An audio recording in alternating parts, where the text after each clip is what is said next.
السلام علیکم ورحمۃ اللہ وبرکاتہ۔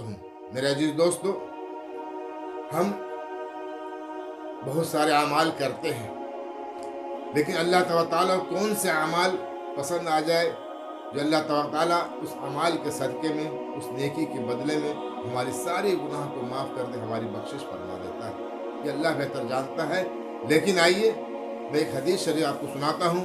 صحیح مسلم شریف کی حدیث ہے، حدیث نمبر ہے 2391 کہ اللہ کے رسول جناب محمد رسول اللہ صلی اللہ علیہ وسلم نے فرمایا کہ ایک شخص کا انتقال ہو جاتا ہے اور اسے لوگ دفن کر دیتے ہیں۔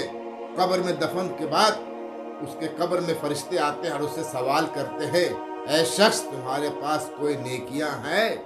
تم نے کوئی ایسی نیکی کی ہے جو اللہ تبارک تعالیٰ اس نیکی کے وجہ کر، نیکی کے ذریعہ تمہاری گناہ کو معاف کر دے، تمہاری گناہ کو اور تمہاری جو ہے کہ بخشش فرما دے؟ ایسا کوئی نیکیاں ہیں؟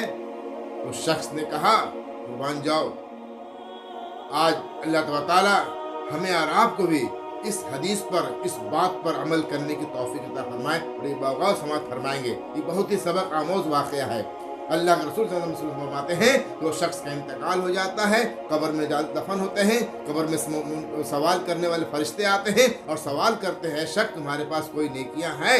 تو اس شخص نے جواب دیا، کتنا ہی معقول جواب دیتا ہے، کتنی بہترین جواب دیتا ہے میرے عزیز دوستو۔ اس نے کہا، میں خرید و فروخت کا کام کرتا تھا، یعنی میں تجارت کیا کرتا تھا، میں بزنس کیا کرتا تھا، میں سامان خریدنا اور بیچنا کا کام کیا کرتا تھا، اور جب بھی کوئی شخص میرے پاس سامان لینے آتا اور لینے کے بعد پتہ چلتا کہ اس کے پاس پیسہ کم پڑ رہا ہے اور سامان زیادہ لے لیا ہے، گویا کہ میرا قرض دار بن جایا کرتا تھا، تو میں اس شخص کو، اگر وہ مالدار ہوا کرتا تھا، بہت سماعت فرمائیں گے، اگر وہ مالدار ہوا کرتا تھا، وہ کہتا تھا کہ میں اسے مہلت دیتا تھا کہ جاؤ، ٹھیک ہے، سامان لے جاؤ، لا کر باقی جو پیسہ جو ہے وہ میں واپس دے دینا، تاکہ میں ہم بھی سامان خرید سکے، جو سامان تم لیے ہو اس سامان کا پیسہ مجھے دے دینا، میں مہلت دے دیا کرتا تھا۔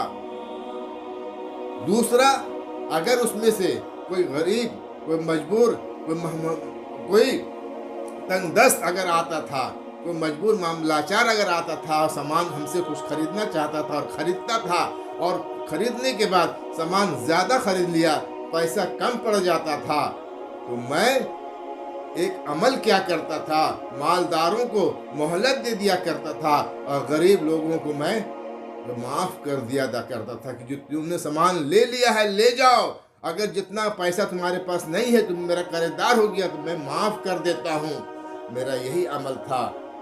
شاید اللہ نے اس شخص کی اس عمل کو پسند کر لیا، اللہ اس سے راضی ہو گیا اور اسی عمل کی بنیاد پر اللہ تعالیٰ اس کی بخشش فرما دی۔